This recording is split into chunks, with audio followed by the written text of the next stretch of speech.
കേരളത്തിൽ ദുരിതം അനുഭവിക്കുന്ന ആളുകൾക്കുള്ള, അതായത് ദീർഘകാല രോഗങ്ങൾ മൂലം പ്രയാസപ്പെടുന്ന ആളുകൾക്കുള്ള ഒരു സപ്പോർട്ട് സിസ്റ്റമായിട്ടാണ് ഇപ്പോൾ പാലിയേറ്റീവ് കെയർ ഡെവലപ്പ് ചെയ്തുകൊണ്ടിരിക്കുന്നത്. അപ്പോൾ അതിൽ കമ്മ്യൂണിറ്റി വലിയ രീതിയിൽ സപ്പോർട്ട് ചെയ്യുന്നുണ്ട്. അപ്പോൾ ശരിക്കും പറഞ്ഞാൽ പൊതുജനം ഇങ്ങനെയുള്ള രോഗികളെ സ്ഥിരമായിട്ട് കാണുന്നതാണ്, അവരുടെ പ്രയാസങ്ങൾ മനസ്സിലാക്കുന്നതാണ്. അവർക്ക് കഴിയുന്ന രീതിയിൽ ആ രോഗികളുടെയും കുടുംബത്തിൻ്റെയൊക്കെ ബുദ്ധിമുട്ട് കുറയ്ക്കാൻ പൊതുസമൂഹം എന്ന നിലയിൽ നേരത്തെ തന്നെ, ഇപ്പോൾ പാലിയേറ്റീവ് കെയർ തുടങ്ങുന്നതിന് മുമ്പ് തന്നെ ആൾക്കാർ ശ്രദ്ധിച്ചുകൊണ്ടിരിക്കുകയാണ്. വിദേശ രാജ്യങ്ങളിൽ അതിൻ്റെ ആവശ്യം തന്നെ ഉണ്ടാവില്ല, അവർക്ക് വേറൊരു റീഹാബിലിറ്റേഷൻ സർവീസ് വേറെയുണ്ട്. അപ്പോൾ നമ്മളുടെ ആവശ്യത്തിനനുസരിച്ച് തുടങ്ങിയ ഒരു പ്രസ്ഥാനം നമ്മുടെ നാട്ടിലെ ആരോഗ്യ സമ്പ്രദായത്തിനനുസരിച്ച് അതിനെ കൂടെ കൊണ്ടുപോകാൻ സാധിച്ചു. ഇത് സാധാരണക്കാരിലേക്ക് ഇറങ്ങിച്ചെന്നു എന്നുള്ളതാണ് ഏറ്റവും വലിയ വ്യത്യാസം. എനിക്ക് തോന്നുന്നില്ല കേരളത്തിലുള്ളത്ര ഒരു സമൂഹത്തിൻ്റെ പങ്കാളിത്തം ഇത്രയും എഫക്റ്റീവായിട്ട് വേറെ എവിടെയെങ്കിലും ഉണ്ടാകുമോ. ഇപ്പം വീട്ടിലാണ് പരിചരണം ലഭ്യമാക്കേണ്ടത് എന്നൊക്കെയുള്ള കൺസെപ്റ്റുകൾ ലോകത്തെല്ലാ സ്ഥലത്തുണ്ട് ഇപ്പോൾ. പക്ഷെ അതിൻ്റെ ഒരു പ്രായോഗിക മാതൃക എങ്ങനെ ചെയ്യാം എന്നുള്ളത് കാണിച്ചു കൊടുക്കുന്ന ഒരു പലപ്പോഴും നമ്മൾ പറയാറുണ്ട്, ഒരേ ഒരു മാതൃക ചിലപ്പോൾ ഫലപ്രദമായ മാതൃക കേരളത്തിലുള്ളതാണ്. നമസ്കാരം, സ്വാഗതം. Doctor Rajagopal, doctor Mathews Nedumpeli, doctor Suresh Kumar. നമസ്കാരം. നമ്മളൊരു ചർച്ച സംഘടിപ്പിക്കുകയാണ്. പൊതുവെ നമ്മൾ പറയുമ്പോൾ ആരോഗ്യ സാമൂഹ്യക്ഷേമ മേഖലകളിൽ കേരളം അന്താരാഷ്ട്ര തലത്തിൽ തന്നെ പല നേട്ടങ്ങളും കൈവരിച്ചിട്ടുണ്ടെന്നും അത് പൊതുവെ ചർച്ച ചെയ്യപ്പെടുകയും ചെയ്യുന്നൊരു വിഷയമാണ്. ഈ സാമൂഹ്യക്ഷേമ മേഖലയിലെ സൂക്ഷ്മതല ഇടപെടലാണ് നമ്മൾ പാലിയേറ്റീവ് കെയർ അഥവാ സ്വാതന്ത്ര്യ പരിചരണം എന്നതുകൊണ്ട് പൊതുവെ വിവക്ഷിക്കുന്നതെന്നാണ് മനസ്സിലാക്കുന്നത്. അപ്പോൾ ഈ കേരളം പുതിയ പല വെല്ലുവിളികളും കേരളം നേരിടുന്നുണ്ട്. അതിൽ പ്രധാനമാണ് സ്വാതന്ത്ര്യ പരിചരണം. നമ്മുടെ വയോജനങ്ങളുടെ വർദ്ധിച്ചു വരുന്ന എണ്ണം, ചില രോഗങ്ങളുടെ വ്യാപനം, പ്രത്യേകിച്ച് സ്വാതന്ത്ര്യ പരിചരണം ആവശ്യമായ വ്യക്തികളുടെ എണ്ണം വർദ്ധിച്ചു വരികയാണെന്ന് നാം തിരിച്ചറിയുന്നുണ്ട്. അപ്പോൾ ഈ സാഹചര്യത്തിൽ കേരള സമൂഹം നേരിടുന്ന വെല്ലുവിളികൾ, അത് കേരളം പല കാര്യങ്ങളിലും മാതൃകയായിരിക്കുമ്പോൾ തന്നെ നമ്മൾ പുതിയ വെല്ലുവിളികളും പ്രതിസന്ധികളും നമ്മൾ നേരിടുന്നുണ്ട്. അപ്പോൾ ഈ വിഷയത്തിൽ ചർച്ചയ്ക്ക് ഇന്ന് നമുക്ക് കേരളത്തിൽ കിട്ടാനുള്ളതിൽ ഏറ്റവും പ്രമുഖനായ ഡോക്ടർ എം ആർ രാജഗോപാൽ നമ്മുടെ കൂടെയുണ്ട്. ഡോക്ടർ സുരേഷ് കുമാർ, ഡോക്ടർ രാജഗോപാലിനോടൊപ്പം തന്നെ ഈ രംഗത്തെ ആദ്യകാല പതികയിൽ ഒരാളാണ്. അദ്ദേഹത്തിൻ്റെ സംഭാവനകളും ഒരിക്കലും നമുക്ക് വളരെ എടുത്തു പറയേണ്ട സംഭാവനകളാണ് നൽകിയിട്ടുള്ളത്. ഇവർക്കൊപ്പം ഉള്ള ഡോക്ടർ മാത്യൂസ് നെടുമ്പേലി, സംസ്ഥാന സർക്കാരിൻ്റെ ആദര മിഷൻ്റെ ഭാഗമായി സ്വാതന്ത്ര്യ പരിചരണത്തിൻ്റെ നോഡൽ ഓഫീസറായി പ്രവർത്തിക്കുന്ന ഡോക്ടർ മാത്യൂസ് ഉണ്ട്. അപ്പോൾ ആദ്യം തന്നെ ഡോക്ടർ രാജഗോപാലിൽ നിന്ന് തുടങ്ങാമെന്ന് കരുതുന്നു. ഡോക്ടർ, നമ്മളുടെ മികവുകളും അതോടൊപ്പം തന്നെ നമ്മൾ നേരിടുന്ന വെല്ലുവിളികളും ഒന്ന് തുറക്കാം ആമുഖമായി പറഞ്ഞാൽ. ഈ ഒന്ന് ചൂണ്ടിക്കാട്ടി വർദ്ധിച്ചു വരുന്ന ആവശ്യം പാലിയേറ്റീവ് കെയറിൻ്റെ, അതുകാരുടെ ജീവിത ദൈർഘ്യം കൂടി വരുമ്പോൾ അത് ഉണ്ടായേ പറ്റൂ.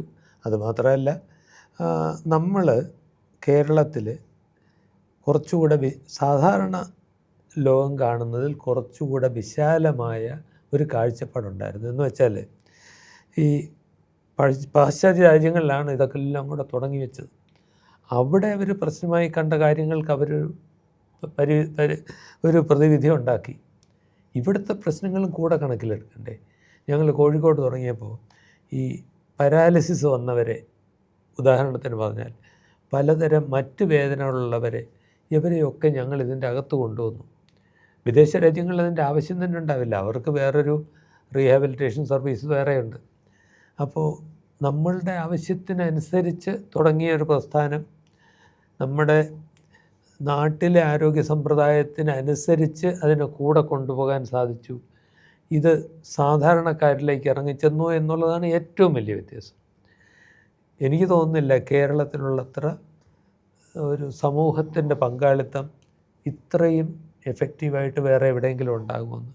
കുറേശ്ശെ UK യിലും കാനഡയിലും ഓസ്ട്രേലിയയിലും ഒക്കെ വന്നിട്ടുണ്ട് എന്നല്ലാതെ ഒരു ഫലവത്തായിട്ട് വേറെ ഒന്നും ഉണ്ടായിട്ടില്ല എന്ന് പറയുന്നില്ല.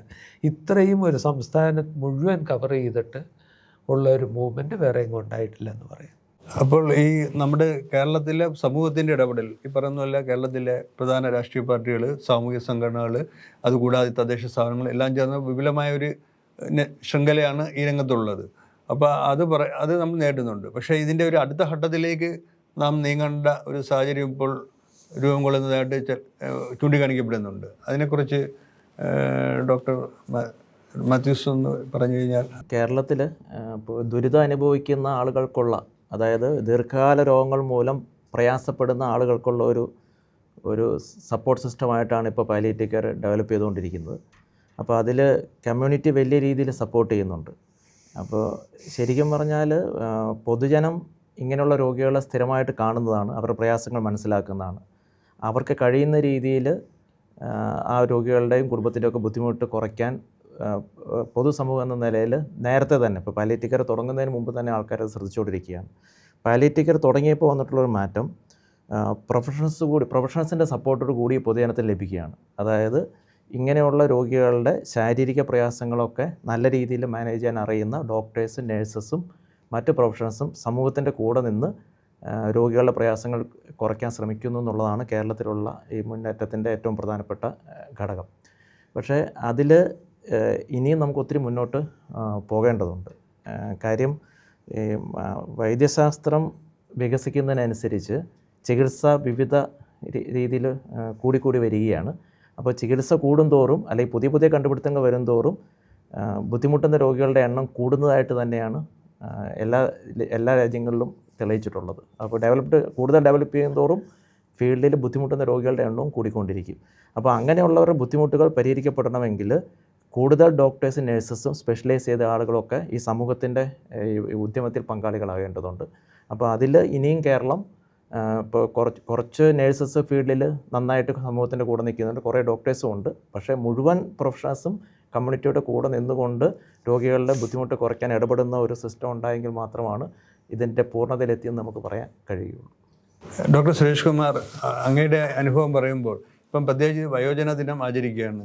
അപ്പോൾ ഈ പൊതുവേ പാലിയേറ്റീവ് കെയർ എല്ലാ പ്രായഭേദമന്യേ ആർക്കും ആവശ്യമായി വന്നേക്കാം. പക്ഷേ പൊതുവേ സ്വാഭാവികമായി നോക്കുമ്പോൾ വയോജനങ്ങൾക്ക് കുറച്ചുകൂടെ അവരുടെ ഒറ്റപ്പെടലില്ല. കേരളത്തിൽ ഇപ്പം വിദേശ സമ്പർക്കം എല്ലാം വഴി ഒരുപാട് മലയാളികൾ പ്രവാസികളെ പോകുന്നതുകൊണ്ട് വയോജനങ്ങളുടെ ഒറ്റപ്പെടലിൻ്റെ സാഹചര്യം എല്ലാം ഉണ്ട്. അപ്പോൾ ഈ സാഹചര്യത്തിൽ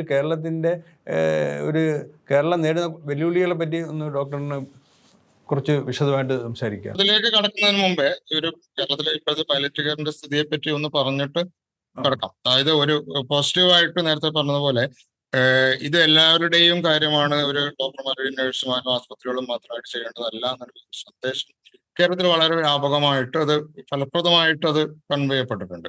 അപ്പൊ അതുകൊണ്ട് തന്നെയാണ് വിവിധ ഗ്രൂപ്പുകൾ, ഈവൻ ഈ രാഷ്ട്രീയ പാർട്ടികൾ നേരിട്ട് പാലിയേറ്റീവ് കെയർ സംവിധാനങ്ങൾ നടത്തുന്ന ഒരേ ഒരു പ്രദേശം ലോകത്തിൽ കേരളം. അപ്പൊ ആ മെസ്സേജ് അവരും മാറിക്കേണ്ട കാര്യമില്ല, അവർക്കും ചെയ്യേണ്ടതാണ്. എല്ലാവരും പഞ്ചായത്തുകള്, മുനിസിപ്പാലിറ്റികൾ ആ പാലിയേറ്റീവ് കെയർ പോളിസിയുടെ ബലത്തിൽ തദ്ദേശ സ്വയംഭരണ സ്ഥാപനങ്ങളിലാണ് ഇതിന്റെ ഒരു ഉത്തരവാദിത്തം പ്രധാനമായും നിക്ഷിപ്തമായിട്ടുള്ളത്. അതും വലിയൊരു റാഡിക്കൽ ആയിട്ടുള്ള ഒരു മാറ്റമാണ്. അതായത് ആശുപത്രികൾ അല്ലെങ്കിൽ PSCകൾ ഇത് ചെയ്യുന്നതിന് പകരം തദ്ദേശ സ്വയംഭരണ സ്ഥാപനങ്ങളുടെ നേതൃത്വത്തിലാണ് ചെയ്യേണ്ടത് എന്നുള്ള ഒരു കൺസെപ്റ്റ് കേരളത്തിലാണ്. അപ്പൊ അങ്ങനെ ചില കാര്യങ്ങളുണ്ട്. അതുപോലെ ഇപ്പൊ 1650 പാലിയേറ്റീവ് പരിചരണ യൂണിറ്റുകളുണ്ട് ഇപ്പൊ കേരളത്തിൽ. അത് നമ്മൾ കേരളത്തിന്റെ പോപ്പുലേഷൻ വെച്ച് നോക്കിക്കഴിഞ്ഞാൽ ശരാശരി 20,000 ആൾക്ക് ഒരു ഹോം കെയർ യൂണിറ്റ് എന്നുള്ള നിലവിലുണ്ട്. പക്ഷെ അത് പറയുമ്പോൾ തന്നെ ശരാശരിയാണ്. ഇതിന്റെ ഒരു ഡിസ്ട്രിബ്യൂഷൻ ഭയങ്കര വ്യത്യാസം. പ്രത്യേകിച്ച് ഈവൻ മലബാറും തെക്കൻ കേരളവും ഒക്കെ വെച്ച് നോക്കിക്കഴിഞ്ഞാൽ മലബാറിൽ കുറെ കൂടി കൂടുതലും അങ്ങനെ ഒരു ഈവൻ ആയിട്ട് ഡിസ്ട്രിബ്യൂട്ടഡ് അല്ല. ഒന്ന്, ഇതിന്റെ ക്വാളിറ്റി, ഇൻഡിവിജ്വൽ യൂണിറ്റുകൾ കൊടുക്കുന്ന കെയറിന്റെ ക്വാളിറ്റി വളരെ വ്യത്യാസമാണ്. അപ്പൊ നമ്മൾ സ്കെയിലപ്പ് ചെയ്ത് കഴിഞ്ഞിട്ടുണ്ട്. പക്ഷെ നമ്മൾ ക്വാളിറ്റിയിൽ ശ്രദ്ധിച്ചില്ലെങ്കിൽ ഈ ഒരു പല ഡിസ്പാരിറ്റീസ്, ഒരു പ്രദേശത്തുള്ള രോഗിക്ക് കിട്ടുന്ന സേവനം അല്ല വേറൊരു പ്രദേശത്തുള്ള രോഗി കിട്ടുന്നത്. ഇത്തരം ചില കാര്യങ്ങൾ. ഞാൻ നിങ്ങൾ നേരത്തെ പറഞ്ഞ ചോദ്യത്തിലേക്ക് വരാം. ഈ പാലിയേറ്റീവ് കെയറിൽ രജിസ്റ്റർ ചെയ്തിട്ടുള്ള 1.5 ലക്ഷത്തോളം രോഗികളുണ്ട് കേരളത്തിൽ.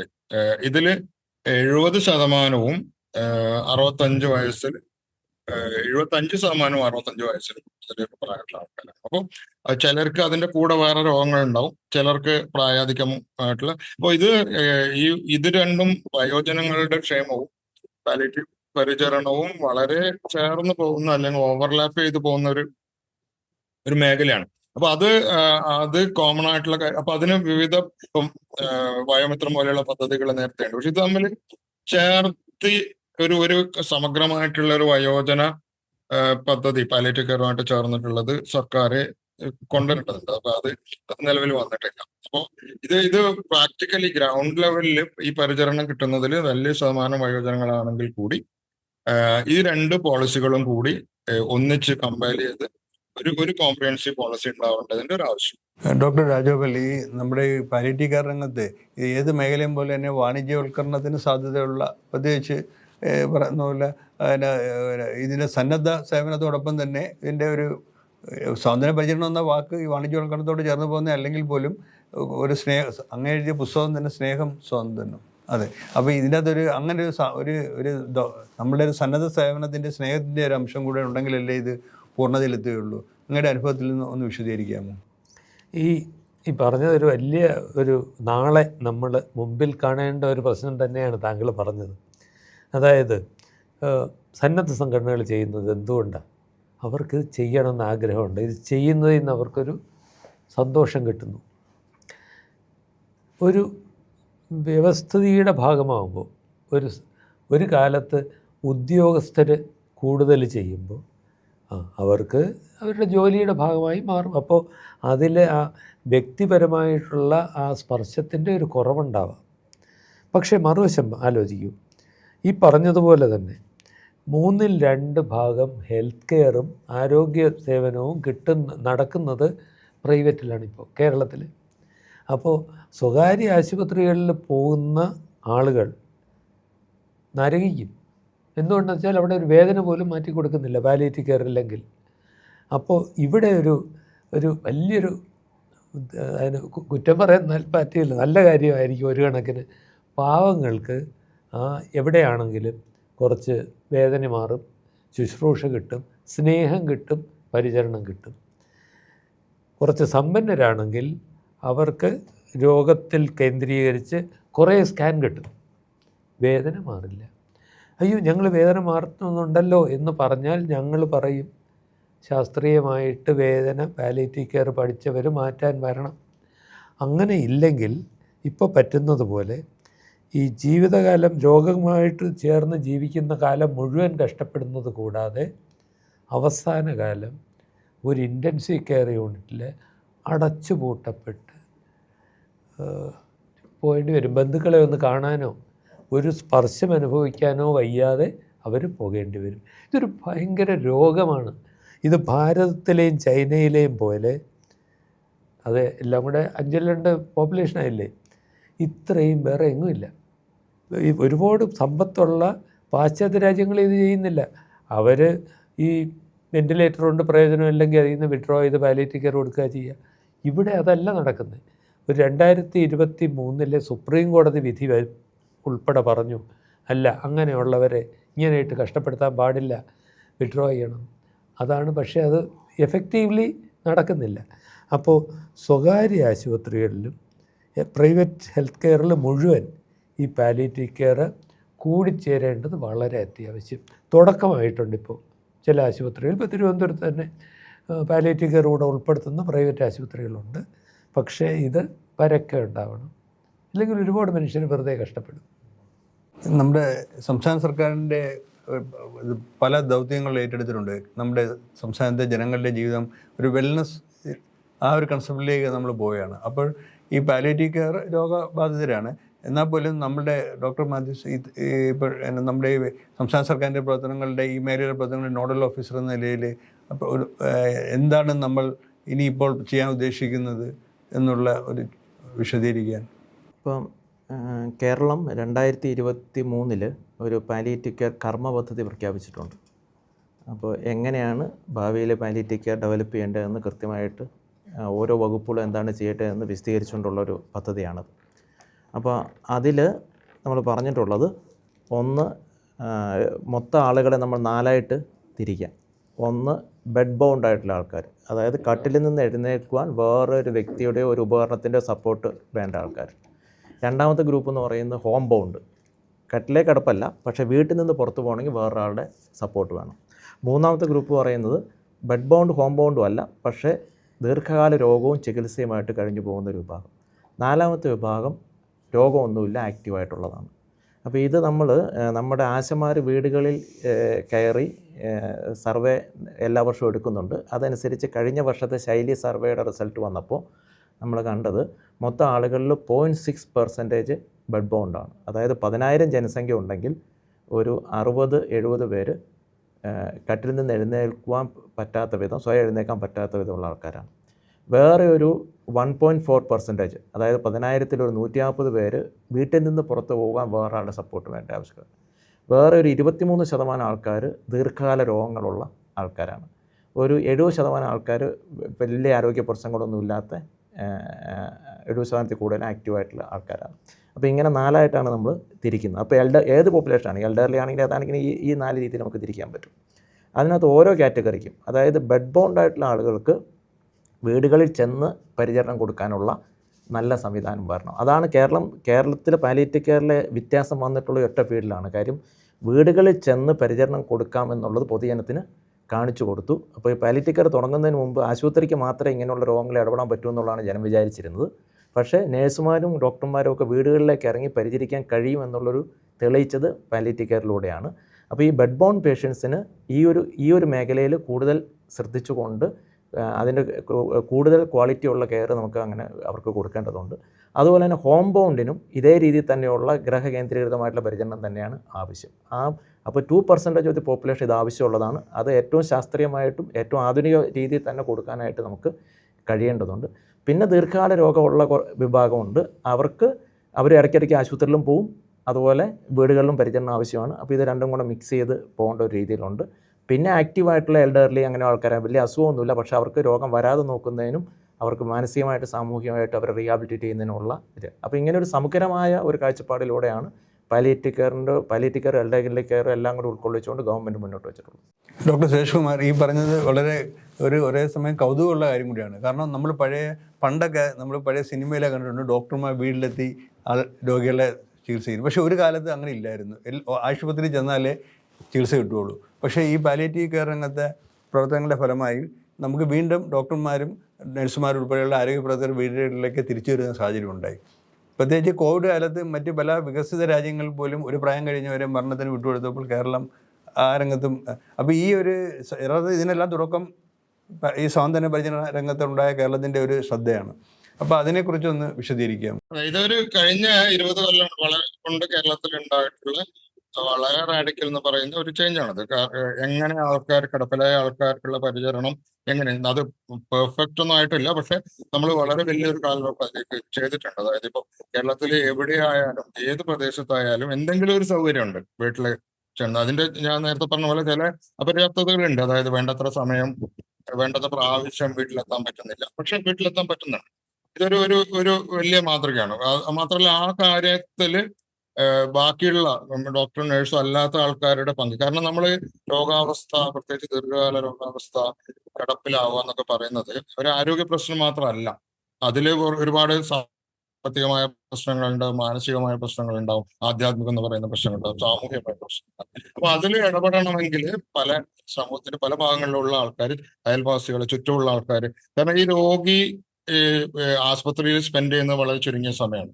അധിക സമയവും എല്ലാ രോഗികളും, ഇവിടെ മാത്രമല്ല മറ്റു പ്രദേശത്തായാലും ഇത്തരം രോഗികൾ വീട്ടിലാണ് ഉണ്ടാവുക, അല്ലെങ്കിൽ അതുപോലെയുള്ള സമൂഹത്തിലാണ് ഉണ്ടാവുക. അപ്പൊ അതില് വേണ്ടിയുള്ള ഒരു മാതൃക വികസിപ്പിച്ചെടുക്കാൻ പറ്റി എന്നുള്ളതാണ് കേരളത്തിന്റെ വലിയ പ്രത്യേകത. കാരണം ഇത് ഇങ്ങനെ വീട്ടിലാണ് പരിചരണം ലഭ്യമാക്കേണ്ടത് എന്നൊക്കെയുള്ള കൺസെപ്റ്റുകള് ലോകത്തെല്ലാ സ്ഥലത്തും ഉണ്ട് ഇപ്പോൾ. പക്ഷെ അതിന്റെ ഒരു പ്രായോഗിക മാതൃക എങ്ങനെ ചെയ്യാം എന്നുള്ളത് കാണിച്ചു കൊടുക്കുന്ന ഒരു പലപ്പോഴും നമ്മൾ പറയാറുണ്ട്, ഒരേ ഒരു മാതൃക ചിലപ്പോൾ ഫലപ്രദമായ മാതൃക കേരളത്തിലുള്ളതാണ്. അപ്പൊ അതാണ് അതിന്റെ ആ മേഖലയിലുള്ള മെച്ചം. പക്ഷെ ഇത് പറയുമ്പോൾ തന്നെ ഇത് വൃത്തിയാക്കേണ്ട കാര്യമുണ്ട്, ഇത് കുറച്ചുകൂടി മെച്ചപ്പെടുത്തേണ്ട കാര്യമുണ്ട്, സേവനത്തിന്റെ ക്വാളിറ്റി ഇമ്പ്രൂവ് ചെയ്യേണ്ട കാര്യമുണ്ട്. ഇപ്പൊ ഒരു പഞ്ചായത്തിൽ പലപ്പോഴും ഒരു ഹോം കെയർ എങ്കിലും ഉണ്ട് എന്നുള്ളത് വളരെ പ്രധാനമാണ്. പക്ഷെ പലപ്പോഴും ഒരു ഹോം കെയർ യൂണിറ്റ് ഉണ്ടാവും. ഈ പഞ്ചായത്തിൽ രജിസ്റ്റർ ചെയ്തിട്ടുള്ള പരിചരണം ആവശ്യമുള്ള 300-400 രോഗികളുണ്ടെങ്കിൽ ഇവരെ സ്ഥിരമായിട്ട് ചെന്ന് ആവശ്യം പോലെ കാണാനുള്ള ഒരു സംവിധാനം ഇല്ല. അപ്പൊ അത് നമ്മൾ വികസിപ്പിച്ചെടുക്കണം. ഉള്ള ഒരു സംവിധാനത്തിൽ നിന്നും നമ്മൾ വളരെ മുമ്പിലാണെന്ന് പറയുമ്പോൾ തന്നെ നമ്മളുടെ അപര്യാപ്തത കൊണ്ട് വികസിപ്പിച്ചെടുക്കാനുണ്ട്. പക്ഷെ വളരെ വളരെ വ്യത്യസ്തമായ ലോകത്തിന്റെ പല ഭാഗത്തും മാതൃകയാക്കാൻ പറ്റിയ ഒരു സംവിധാനമാണ് നമ്മൾ വികസിപ്പിച്ചത്. ഡോക്ടർ രാജഗോപാൽ ഈ പറഞ്ഞതുപോലെ നമ്മുടെ ഈ തൊഴിലിനെ പറ്റി വളരെ പ്രത്യേക കാഴ്ചപ്പാടുള്ള ഒരു സമൂഹമാണ് കേരളം. അപ്പോൾ വളരെ പക്ഷേ ഈ സ്വാതന്ത്ര്യ പരിചരണം, ആരോഗ്യ സംബന്ധമായ കാര്യങ്ങളിൽ ഇത്തരം ഈ രോഗങ്ങൾ ഒഴിവാക്കൽ, അപ്പോൾ ഇത്തരം കാര്യങ്ങളിൽ കുട്ടികളിൽ തന്നെ ബോധം വളർത്തേണ്ട സാഹചര്യമുണ്ട്, രക്ഷിതാക്കളിലുണ്ട്. അപ്പോൾ ഈ പാഠ്യപദ്ധതിയുടെ ഭാഗം ഇപ്പോഴും വരുന്നുണ്ട്, എന്നാൽ പോലും കുറച്ചുകൂടെ വിപുലമായ രീതിയിൽ അത് കൊണ്ടുവരേണ്ട സാഹചര്യമില്ലേ? തീർച്ചയായിട്ടും ഇപ്പോൾ നമ്മൾ പ്രായോഗികമായിട്ട് വളരെ സാമാന്യം ഭംഗിയായിട്ട് നടക്കുന്നു എന്ന് ഞാൻ വിശ്വസിക്കുന്നത്. എല്ലായിടത്തും അല്ല, സുരേഷ് പറഞ്ഞ പോലെ ഇത് കുറച്ച് പാച്ചി ആയിരിക്കും, എന്നാലും നടക്കുന്നു എന്ന് ഞാൻ വിചാരിക്കുന്നത്. NSS നാഷണൽ സർവീസ് സ്കീംസിൻ്റെ യൂണിറ്റുകൾ വഴി കുട്ടികൾ ഇതിലേക്ക് കൂടുതൽ വരുന്നുണ്ട്. അപ്പോൾ തദ്ദേശത്തെ പാലിയേറ്റീവ് കെയർ സംഘടനകളുമായിട്ട് ചേർന്നിട്ടായിരിക്കും. ഈ ഒരു വല്യമ്മയെ ആശുപത്രിയിൽ ഒന്ന് കൊണ്ടുപോകാൻ ആളില്ലാത്തതുകൊണ്ട് അവർക്ക് ചികിത്സ കിട്ടാതെ കിടക്കുന്നു. ഇത് എത്രയെന്നറിയാമോ? 1-2 അല്ല നമ്പർ. അപ്പോൾ അങ്ങനെയുള്ളവരെ ഈ കുട്ടികൾ വന്ന് കൈപിടിച്ച് കൊണ്ടുപോയി തിരിച്ച് വീട്ടിൽ കൊണ്ടാക്കും. അപ്പോൾ ഒരു ഉദാഹരണം പറഞ്ഞു എന്നേ ഉള്ളൂ, അവർക്കതല്ലാതെ പലതും ചെയ്യാം. അപ്പോൾ ഇത് എത്രയോ കൂടുതൽ വളരാനുണ്ട്. ഇത് ഇപ്പോൾ പാഠ്യപദ്ധതിയിൽ വളരെ എഫക്റ്റീവായിട്ട് വരണം എന്ന് ഞാൻ വിശ്വസിക്കുന്നു.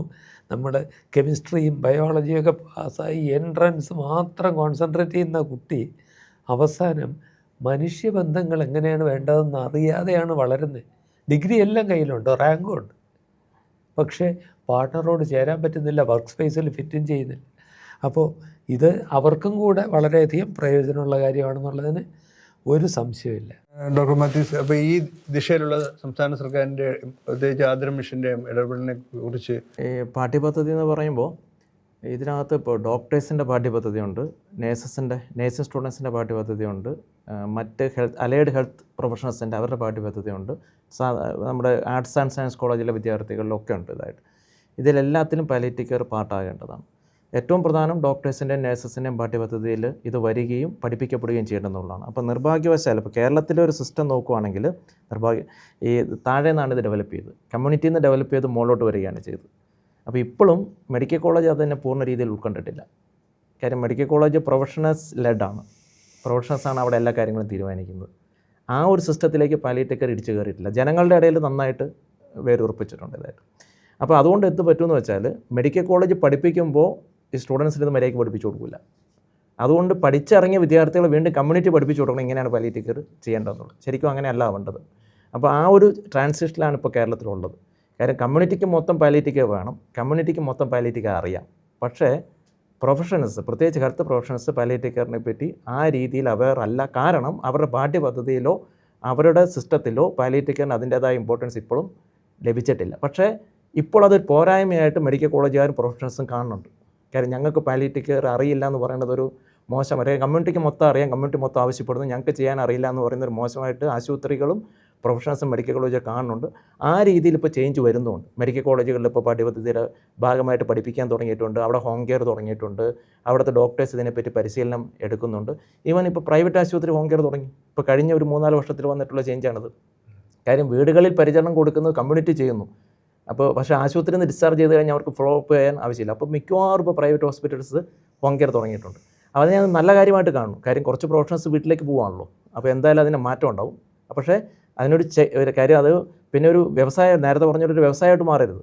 പക്ഷേ അത് കമ്മ്യൂണിറ്റിയിൽ ഇനഫ് ഹോം കെയർ സിസ്റ്റം ഉള്ളതുകൊണ്ട് അതിനെന്തായാലും ഒരു ചെക്കായിട്ട് നിൽക്കും. പക്ഷേ പ്രൊഫഷണൽസ് മുഴുവൻ ഈ വീടുകളിൽ പോയിട്ടുള്ള പരിചരണത്തെപ്പറ്റി അതിന് പ്രാധാന്യം കൊടുക്കുകയും അതിൻ്റേതായ വാല്യൂ കൊടുക്കുകയും പഠിപ്പിച്ചു കൊടുക്കുകയും ചെയ്യുന്ന രീതിയിലേക്ക് വരണം. അതിനോടൊപ്പം തന്നെയാണ് സ്റ്റുഡൻസിൻ്റെ. ഇപ്പോൾ സ്റ്റുഡൻസിൻ്റെ ഇടയിൽ നല്ല രീതിയിലുള്ള ഇൻവോൾവ്മെൻറ്റ് NSS വഴിയും മറ്റ് പാലിയേറ്റീവ് കെയറിങ് ക്യാമ്പസ് വഴിയൊക്കെ എല്ലാ കോളേജിലും, കാര്യം കമ്മ്യൂണിറ്റിയിൽ ഇത് അവെയർ ആയതുകൊണ്ട് തന്നെ അവിടുത്തെ ടീച്ചേഴ്സ് ഇത് മനസ്സിലാക്കുകയും പിള്ളേർക്ക് ഇത് പഠിപ്പിച്ചു കൊടുക്കുകയും ചെയ്യുന്നുണ്ട്. ഇനി വിദ്യാഭ്യാസ വകുപ്പിൻ്റെ കൂടി ഇൻവോൾവ്മെൻറ്റോട് കൂടി കുറച്ച്, കാര്യം ഒത്തിരി കോളേജസ് ഉണ്ടല്ലോ, അത് റുട്ടീനാക്കി കൊണ്ടുവരേണ്ടതായിട്ട് വരും. പക്ഷേ ഏറ്റവും പ്രധാനം ഈ മെഡിക്കൽ പഠിപ്പിക്കുമ്പോൾ പഠിച്ചിറങ്ങിയ ഡോക്ടേഴ്സിനെ വീണ്ടും പാലിയേറ്റീവ് കെയർ പഠിപ്പിക്കേണ്ട ഗതികേട് വരരുത്. അവരിപ്പോൾ ഹെൽത്ത് സയൻസ് ഒരു MBBS പഠിക്കുമ്പോൾ, നഴ്സിംഗ് പഠിക്കുമ്പോൾ അതിൻ്റെ കൂടെ തന്നെ കൃത്യമായിട്ട് ഹോം കെയർ അടക്കമുള്ള പാലിയേറ്റീവ് കെയർ പഠിച്ചിട്ട് അവർ പുറത്തിറങ്ങാവുള്ളൂ. ആ രീതിയിലേക്കുള്ളൊരു കാൽവെപ്പാണ് കേരളം ചെയ്യാൻ ഉദ്ദേശിക്കുന്നത്. ഇത് ഡോക്ടർ സുരേഷ് കുമാർ, ഇത് പറയുമ്പോൾ നമ്മൾ ഈ പാലിയേറ്റീവ് കെയർ വളരെ പ്രധാനപ്പെട്ട ഒരു മേഖലയാണെന്ന് പറയുമ്പോൾ നമ്മൾ എല്ലാ രംഗത്തും ഉള്ളതുപോലെ ഇതിന് എതിരെ ചില വാദങ്ങൾ വരാൻ സാധ്യതയുണ്ട്. കാര്യം ഇത് ഈ പാലിയേറ്റീവ് കെയറിലേക്ക് വിട്ടുകൊടുക്കണോ എന്നുള്ള അത് പല പല താല്പര്യങ്ങളും വരാം. അപ്പോൾ ഇത് നേരിടാൻ വേണ്ടി വളരെ ഒരു ബാലൻസ്ഡ് ആയിട്ടുള്ള അപ്രോച്ച് നമ്മൾ മുമ്പോട്ട് വയ്ക്കേണ്ട ആവശ്യം ഉണ്ടെന്ന് തോന്നുന്നു. ഇതിൽ എനിക്ക് തോന്നുന്നത് നമ്മൾ ഈവൻ പാലിയേറ്റീവ് കെയർ എന്നുള്ള വാക്ക് പോലും ഉപയോഗിക്കണം എന്നില്ല. നമ്മൾ പറയുന്നത് ഒരു രോഗിക്ക് ഒരു സമൂഹത്തിൽ ഒരു രോഗം പിടിപെട്ട പ്രത്യേകിച്ച് ഒരു കഠിനമായ ഒരു രോഗമുള്ള ഒരാൾക്ക് അയാൾക്ക് വേണ്ട കുറെ ഒരു ചെയ്തു കൊടുക്കേണ്ട കാര്യങ്ങളുണ്ട്. സമൂഹമായാലും സർക്കാർ ആയാലും അത് ഒന്ന് രോഗം മാറ്റാൻ പറ്റുന്നതാണെങ്കിൽ അതിനുള്ള ചികിത്സ, രോഗത്തോടൊപ്പം ഉണ്ടാവുന്ന രോഗലക്ഷണങ്ങൾ, ബുദ്ധിമുട്ടിക്കുന്ന വേദന പോലെയുള്ള കാര്യങ്ങൾക്ക് സമാധാനം വേണം.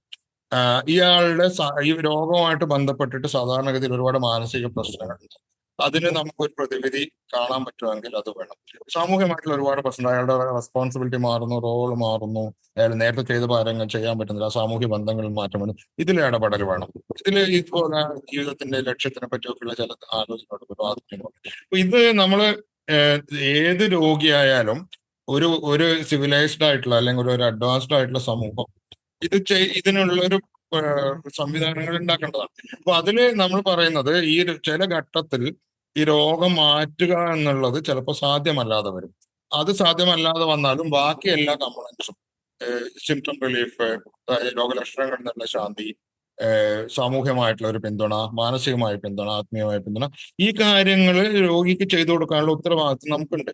രോഗിക്ക് അതിലൂടെ നിങ്ങളുടെ രോഗം മാറ്റാൻ പറ്റില്ല, അതുകൊണ്ട് നിങ്ങൾക്ക് ഒരുവിധ സൗകര്യങ്ങളും ചെയ്തു തരാൻ നമ്മൾ തയ്യാറല്ല എന്നുള്ളത് പറയേണ്ടതായിട്ട്. അപ്പൊ നമ്മൾ പറയുന്നത് ഈ രോഗിയുടെ ആവശ്യങ്ങളുടെ ഒരു ഭാഗത്ത് നിന്ന് കണക്കിട്ടാൽ നിങ്ങൾ അതിനെ പാലിയേറ്റീവ് കെയർ എന്ന് വിളിച്ചാലും സപ്പോർട്ടീവ് കെയർ എന്ന് വിളിച്ചാലും, പക്ഷെ ഇത്രയും കാര്യങ്ങൾ ചെയ്തു കൊടുക്കാനുള്ള ഉത്തരവാദിത്വം സമൂഹത്തിനുണ്ടെന്നും അത് ചെയ്തു കൊടുക്കുന്നു.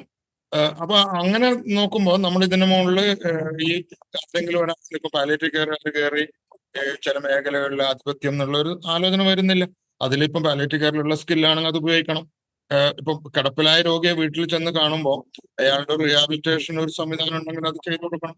അതുപോലെ ഒരു ക്യൂറേറ്റീവ് ക്യാൻസർ രോഗി നമ്മൾ കാണുമ്പോൾ അയാളുടെ അസുഖം മാറ്റാനുള്ള അല്ലെങ്കിൽ അതിന്റെ ശക്തി കുറക്കാനുള്ള ഒരു ക്യൂറേറ്റീവ് ട്രീറ്റ്മെന്റ് ഉണ്ടെങ്കിൽ അത് വേണ്ടെന്ന് പറയാൻ പാടില്ല.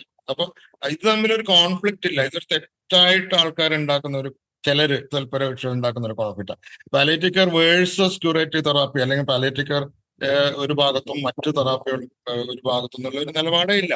പാലിയേറ്റീവ് കെയർ മറ്റു തെറാപ്പികളുടെ കൂടെ ചേർന്ന് പോകേണ്ടതാണ്.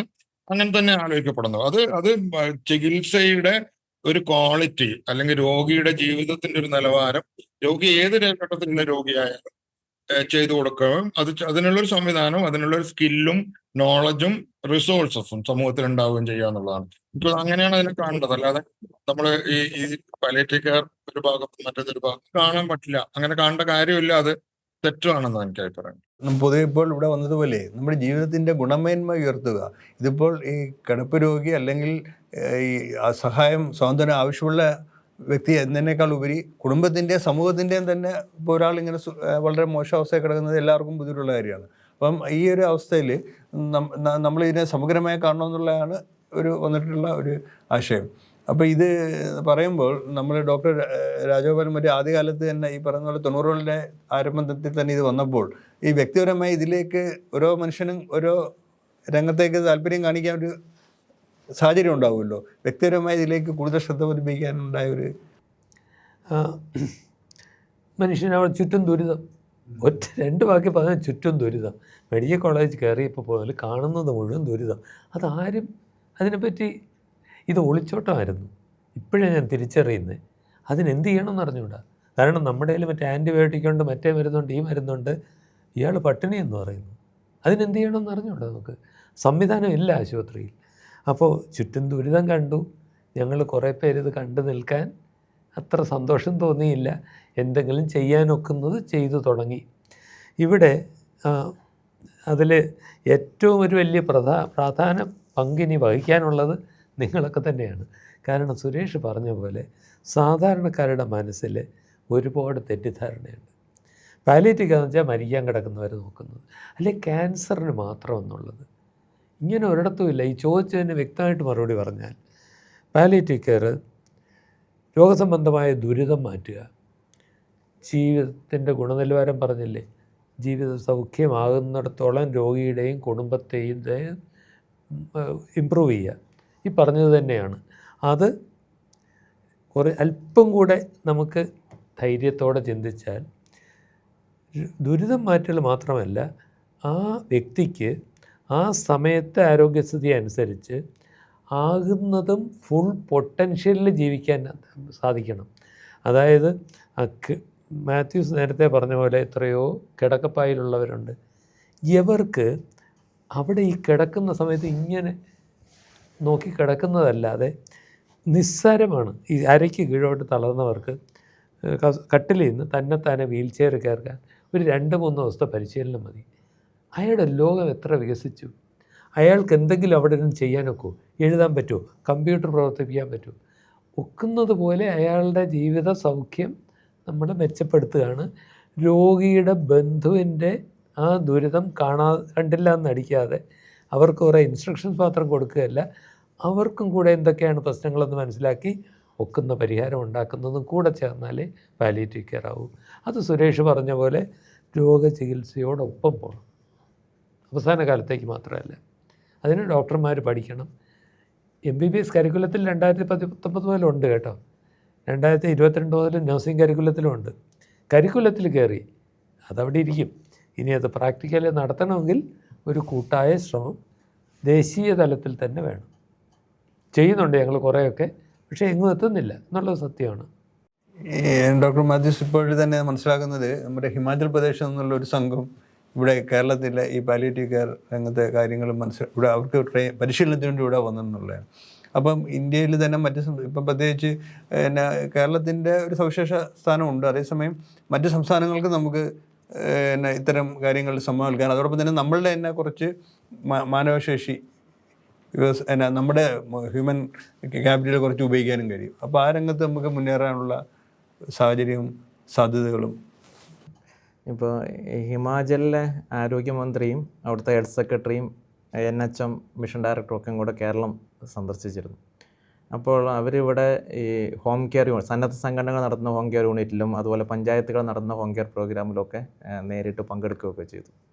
അപ്പോൾ അവർക്കതൊരു വലിയൊരു അനുഭവമായി. അതായത് ഇപ്പോൾ ഒരു പഞ്ചായത്ത് അവിടുത്തെ പ്രാഥമിക ആരോഗ്യ കേന്ദ്രത്തിൽ നിന്നുകൊണ്ട് അവിടുത്തെ കിടപ്പിലായിട്ടുള്ള മുഴുവൻ ആളുകളെയും രജിസ്റ്റർ ചെയ്ത് അവർക്കൊക്കെ ഉള്ള കുറേ സപ്പോർട്ട് കൊടുക്കുന്നു. ഇപ്പോൾ ഇതിപ്പോൾ സാധാരണ ഒരു ഗവൺമെൻറ് ആശുപത്രി പ്രൈമറി ഹെൽത്ത് സെൻ്റർ എന്ന് പറയുമ്പോൾ അവിടെ ഒരു പെട്ടെന്ന് വരുന്ന അസുഖങ്ങൾക്കുള്ള കുറച്ച് ചികിത്സയും മരുന്നും കാര്യങ്ങളാണ് സാധാരണ. അല്ലെങ്കിൽ പിന്നെ NCD പ്രിവെൻഷൻ അങ്ങനെയുള്ള കുറേ കാര്യങ്ങളാണ്. അപ്പോൾ അതിൽ നിന്ന് മുന്നോട്ട് പോയിട്ട് ഇങ്ങനെ കിടപ്പിലായിട്ടുള്ള മുഴുവൻ ആളുകളെ രജിസ്റ്റർ ചെയ്ത് എല്ലാവർക്കും ഓരോ കേസ് ഷീറ്റൊക്കെ ഉണ്ടാക്കി അവരുടെ വീടുകളിൽ ചെന്നിട്ട് പറ്റുന്ന സപ്പോർട്ട് പഞ്ചായത്തും ആ ആശുപത്രിയും കൂടി ചെയ്യാനായിട്ട് ശ്രമിക്കുന്നു. അപ്പോൾ അങ്ങനെ നോക്കുമ്പോൾ ഒരു പഞ്ചായത്തിൽ ഒരു 100 രോഗികൾ രജിസ്റ്റേർഡ് ആണെങ്കിൽ 100-150 ഉണ്ട്. അതിൽ സ്ട്രോക്ക് വന്നവരുണ്ട്, കാർഡിയാക് പ്രോബ്ലം ഉള്ളവരുണ്ട്, ലിവറിൻ്റെ പ്രോബ്ലം ഉള്ളവരുണ്ട്, ന്യൂറോമസ്കുലർ ഡിസീസ്, ഇങ്ങനെ വിവിധ തരങ്ങളിലുള്ള രോഗികളുണ്ട്. അപ്പോൾ അവരെല്ലാവരെയും പ്രൈമറി പാലിയേറ്റീവ് കെയറിൻ്റെ ഒരു ഭാഗമാക്കിക്കൊണ്ട് കഴിയുന്ന കാര്യങ്ങൾ ചെയ്തു കൊടുക്കുന്നു എന്നുള്ളതാണ്.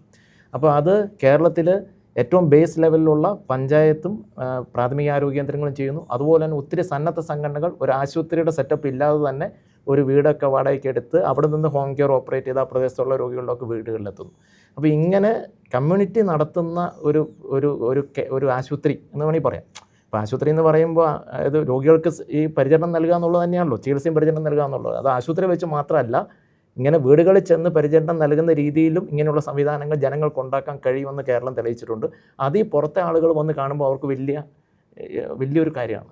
ഇതിങ്ങനെയൊക്കെ ചെയ്യാൻ പറ്റുമെന്നാണ് അവർ ആലോചിക്കുന്നത്. അങ്ങനെ കണ്ടിട്ട് പോയിട്ടാണ് അവർ ഹിമാചലിൽ പോയിട്ട് ഹിമാചലിലെ ഗവൺമെൻറ്റുമായിട്ട് ചർച്ച ചെയ്ത ശേഷം അവിടെയുള്ള 70 ഡോക്ടേഴ്സിനെയും 70 നേഴ്സസിനെയും കേരളത്തിലേക്ക് ഇത് കണ്ട് നിങ്ങൾ പഠിച്ച് എങ്ങനെ ഈ വീടുകളിൽ കെയർ കൊടുക്കാൻ പറ്റും എന്നുള്ളത് പഠിച്ചു വരാൻ പറഞ്ഞിട്ടാണ് 150 പേരെ ഇങ്ങോട്ട് വിട്ടത്. അപ്പോൾ 10 ദിവസത്തെ ഒരു ട്രെയിനിങ് പ്രോഗ്രാം നമ്മൾ അവർക്ക് വേണ്ടി ഓർഗനൈസ് ചെയ്തു. ഒരു ബാച്ച് ഇപ്പോൾ കഴിഞ്ഞു, 2ാമത്തെ ബാച്ച് ഇന്ന് കഴിയുകയാണ്. ഇതിൻ്റെ 2 ബാച്ച് കൂടി വരാനുണ്ട്. അപ്പോൾ അവരിത് അവിടുത്തെ ആശുപത്രിയിൽ വർക്ക് ചെയ്യുന്ന ഡോക്ടേഴ്സ് നേഴ്സസുമാണ് എത്തിയിട്ടുള്ളത്. അവരിങ്ങനെ ഫീൽഡിൽ പോയി ഇങ്ങനെയൊക്കെ രോഗികൾക്ക് ചെയ്യാൻ കഴിയുമെന്ന് കണ്ടു പഠിച്ചിട്ട് തിരിച്ചു പോയിട്ട് അവരിതുപോലെയുള്ള ഈ ആശുപത്രിയിൽ നിന്നുള്ള കെയറിൻ്റെ തുടർച്ച വീടുകളിലേക്ക് കൂടി എത്തിക്കുന്ന രീതിയിലുള്ള പ്രോഗ്രാം അവിടെ തുടങ്ങാനാണ് ഉദ്ദേശിക്കുന്നത്. അപ്പോൾ ഇത് കേരളം ഡെവലപ്പ് ചെയ്തിട്ടുള്ള കാര്യം എല്ലാ സംസ്ഥാനങ്ങൾക്കും, കാര്യം എവിടെയും ദുരിതം അനുഭവിക്കുന്ന വീടുകളിൽ കിടക്കുന്ന രോഗികൾ എല്ലായിടത്തും ഉണ്ട്. അപ്പോൾ അങ്ങനെ രോഗികളുള്ള എല്ലായിടത്തും ഇത് പ്രായോഗികമായിട്ടുള്ള കാര്യമാണ്. അപ്പോൾ ആ ഒരു സാധ്യത കൂടി കേരളത്തിലുണ്ട്. കേരളത്തിൽ നല്ല രീതിയിൽ ഭാവിയിലേക്ക് പ്ലാൻ ചെയ്യുന്നുണ്ട്. ഡോക്ടർ സുരേഷ് കുമാർ, ഈ പറഞ്ഞ പോലെ ഇപ്പോൾ ജെൻസികൾ ഒരു ലോകം മുഴുവൻ ചർച്ച ചെയ്യുകയാണ്. കാര്യം അവരുടെ ഒരു എനർജിയും അവരുടെ ഒരു ചിന്തയും എങ്ങനെ സമൂഹത്തിന് പ്രയോജനം ചെയ്യുന്ന രീതിയിൽ ഉപയോഗപ്പെടുത്താൻ കഴിയുമെന്നുള്ളത്. അവർക്ക് അവരുടേതായ അഭിലാഷങ്ങളും താല്പര്യങ്ങളൊക്കെ ഉണ്ട്. അതേസമയം അപ്പോൾ ഈ ഇങ്ങനത്തെ വിഷയങ്ങൾ വരുമ്പോൾ പൊതുവെ ലോകം മുഴുവനും ആയുർദൈർഘ്യം വർദ്ധിച്ചുവരികയാണ്. അപ്പോൾ ഈ മുൻ തലമുറകൾക്ക് പ്രയോജനപ്പെടുന്ന രീതിയിൽ, അവർക്ക് സ്വാതന്ത്ര്യം നൽകുന്ന രീതിയിൽ ഈ കൂടുതൽ ചെറുപ്പക്കാരെ ഈ രംഗത്തേക്ക് കൊണ്ടുവരാൻ വേണ്ടിയുള്ള നിർദ്ദേശങ്ങൾ അങ്ങയുടെ മനസ്സിൽ എന്താണ് കാണുന്നത്? അല്ല, ഞങ്ങള് രണ്ട് സ്ഥാപനങ്ങളെ ഇപ്പൊ ലോകത്തില് ഈ ലോകാരോഗ്യ സംഘടന പാലിയേറ്റീവ് പരിചരണത്തിലെ മാതൃകാ കേന്ദ്രങ്ങളായി പ്രഖ്യാപിച്ചിട്ടുള്ള 6 സ്ഥാപനങ്ങളാണുള്ളത്. അതിൽ 2 കേരളത്തിലെ, ഒന്ന് ഡോക്ടർ രാജഗോപാലിന്റെ ടിപ്സും ഒന്ന് ഞാൻ ലീഡ് ചെയ്യുന്ന ഇൻസ്റ്റിറ്റ്യൂട്ട് ഓഫ് പാലിയേറ്റീവ് മെഡിസിൻ. അതിന്റെ ഒരു ലോകാരോഗ്യ സംഘടന അങ്ങനെ ചെയ്യാനുള്ള കാരണം നമ്മുടെ ഇതുവരെയുള്ള എക്സ്പീരിയൻസും സ്കില്ലും വെച്ചിട്ട് നമ്മൾ ബാക്കിയുള്ള മെമ്പർ കൺട്രീസിന്, ലോകത്തുള്ള വിവിധ രാജ്യങ്ങൾക്ക് എന്ത് അഡ്വൈസ് ആണ് കൊടുക്കാനുള്ളത് എന്നുള്ളത് വെച്ചിട്ടാണ്. കൺസ്റ്റന്റ് കഴിഞ്ഞ 10-12 കൊല്ലമായിട്ട് എല്ലാ 4 കൊല്ലവും കൂടുമ്പോൾ അത് റിന്യൂ ചെയ്ത് വരുന്നുണ്ട്, കപ്പാസിറ്റി ബിൽഡിംഗ് സ്കിൽ. അപ്പോൾ ഈ ഒരു മേഖലയിൽ കേരളത്തിൽ നിന്ന് പഠിച്ചെടുക്കുന്ന, അല്ല കേരളത്തിൽ നമ്മൾ പ്രായോഗികമായിക്കൊണ്ടിരിക്കുന്ന കാര്യങ്ങൾ എങ്ങനെ മറ്റു പ്രദേശങ്ങളിൽ പ്രാവർത്തികമാക്കാം എന്നുള്ളത് കുറെ കാലമായിട്ട്, പ്രത്യേകിച്ച് ഈ 2 സ്ഥാപനങ്ങൾ കുറെ കാലമായി ചെയ്തുകൊണ്ടിരിക്കുന്ന കാര്യമാണ്. ഇപ്പൊ കേരളത്തിന് പുറത്ത് പല പ്രദേശങ്ങളിലും ഇതിനൊരു വ്യത്യാസം എന്താ വെച്ചാൽ, കേരളത്തിലുള്ള അന്തരീക്ഷം അല്ല പുറത്തുള്ളത്. ഇപ്പൊ കേരളത്തിന്റെ വലിയൊരു ശക്തി വികേന്ദ്രീകരണമാണ്, അധികാര വികേന്ദ്രീകരണം. അതായത് പഞ്ചായത്ത് ത്രിതല സർക്കാർ സംവിധാനം നിലവിലുള്ളത് കൊണ്ട് പഞ്ചായത്തുകൾക്ക് ഈ ലോക്കൽ ഗവൺമെന്റുകളും ധനവിനിയോഗത്തിനുള്ള കഴിവും ഉള്ളത് കൊണ്ട് കേരളത്തിൽ ഈ കാര്യങ്ങൾ കുറെ കൂടി എളുപ്പമാണ്. അത് നേരത്തെ പറഞ്ഞ പോലെ ഇതിന്റെ ഒരു ഭരണപ്രക്രിയയുടെ ഭാഗമായിട്ട് വന്നിട്ടുള്ള കാര്യമാണ്. ഇപ്പോൾ മറ്റു സ്ഥലങ്ങളിൽ ചെയ്യുമ്പം അതിന്റെ ഒരു ചെറിയ യൂണിറ്റ് എന്ന് പറയുന്നത് എന്താ, ഇപ്പൊ ഉദാഹരണമായിട്ട് ഹിമാചലിന്റെ കാര്യം, ഓരോ നിയോജക മണ്ഡലത്തിനും ഒരു ഹോം കെയർ എന്നുള്ളതാണ് അവർ ആദ്യമായിട്ട് ആലോചിക്കുന്നത്. അപ്പൊ അതിനനുസരിച്ചിട്ട് മോഡിഫൈ ചെയ്യേണ്ടി വരും. അപ്പൊ ചില സംസ്ഥാനങ്ങൾ, തെലങ്കാന പോലെയുള്ള സംസ്ഥാനങ്ങൾ കേരളത്തോളം വരില്ലെങ്കിൽ കൂടി ഈ മേഖലയിൽ കുറേയധികം മുമ്പോട്ട് വന്നിട്ടുണ്ട്. തമിഴ്നാട് അടുത്ത കാലത്തായിട്ട് അവരുടെ പരിശീലനവും കേരളത്തിലാണ് നടന്നത്. ഗ്രാസ് റൂട്ട് ലെവലിൽ ഹോം കെയർ ഇനിഷ്യേറ്റ് ചെയ്ത് വന്നിട്ടുണ്ട്. കമ്മ്യൂണിറ്റിയുടെ വലിയ പാർട്ടിസിപ്പേഷൻ ഇല്ല, പക്ഷെ അവർ ചെയ്യുന്നുണ്ട്. ആന്ധ്രാപ്രദേശ് ഇപ്പൊ അടുത്ത കാലത്തായിട്ട് തുടങ്ങിയിട്ടുണ്ട്. ഹിമാചൽ ഇപ്പൊ പറഞ്ഞു. മണിപ്പൂർ വലിയ രീതിയിൽ പ്രാദേശിക തലത്തിൽ സർക്കാർ ഇത് ചെയ്തു തുടങ്ങിയിട്ടുണ്ട്. ഇപ്പൊ ഇതിൽ നിന്നൊക്കെ ഇതിന് മാതൃകകൾ കാണിക്കുന്നതും ഉപദേശകരായിട്ട് പോകുന്നതും ഉപദേശിക്കുന്നതും കേരളത്തിൽ നിന്നുള്ള എക്സ്പീരിയൻസ് വെച്ചിട്ട് ഉള്ള ആൾക്കാരായി. വിദേശ രാജ്യങ്ങളിൽ ഇപ്പൊ ശ്രീലങ്ക, തായ്ലാന്റ് അങ്ങനെയുള്ള രാജ്യങ്ങൾ ചെയ്യുന്നുണ്ട്. അപ്പൊ അതിന് ഇത് ഈ കേരള മാതൃക എന്ന് വളരെ കൃത്യമായിട്ട് നമുക്ക് ഡിഫൈൻ ചെയ്യാൻ പറ്റില്ല, കാരണം പലവിധ കമ്പണൻസ് ഉണ്ട് അതിൽ. പക്ഷെ ഈ ഒരു കേരളത്തിൽ എന്താണ് കഴിഞ്ഞ 30 കൊല്ലമായിട്ട്, 32 കൊല്ലമായി കേരളത്തിൽ പാലിയേറ്റീവ് കെയർ തുടങ്ങിയിട്ട്, അത് ഈ കമ്മ്യൂണിറ്റി ആയിട്ട് തിരിഞ്ഞു വന്നിട്ട് തന്നെ 10-20 കൊല്ലം. അപ്പോ അതിൽ നിന്നുള്ള പാഠങ്ങളാണ് മറ്റു പ്രദേശങ്ങളിലേക്ക് നമ്മൾ ഈ പോലെ എത്തിച്ചു കൊടുക്കുകയും ഒക്കെ ചെയ്യുന്നത്. അപ്പൊ അതിലൊരു ലോകത്തിലുള്ള പ്രബല മാതൃക എന്ന് പറയുന്നത് സ്ഥാപനങ്ങൾ ബേസ് ചെയ്തിട്ടുള്ള, ആശുപത്രികൾ ബേസ് ചെയ്തിട്ടുള്ള പാലിയേറ്റീവ് കെയർ ആണ്.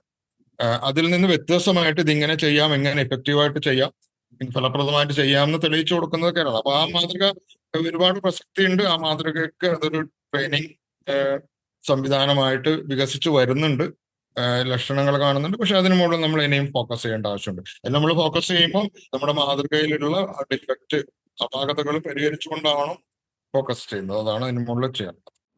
അപ്പോൾ നമുക്ക് ഈ ചർച്ച, നമ്മൾ കുറേ കാര്യങ്ങൾ ചർച്ച ചെയ്തു. പക്ഷേ ഈ രംഗത്തെ വെല്ലുവിളികളും ഈ രംഗത്ത് നമ്മൾ ചെയ്യേണ്ട കാര്യങ്ങളും വെച്ച് നോക്കുമ്പോൾ നമ്മൾ ഇനിയും ഒരുപാട് മുന്നേറാനുണ്ട്, ഒരുപാട് സംസാരിക്കാനുണ്ട്.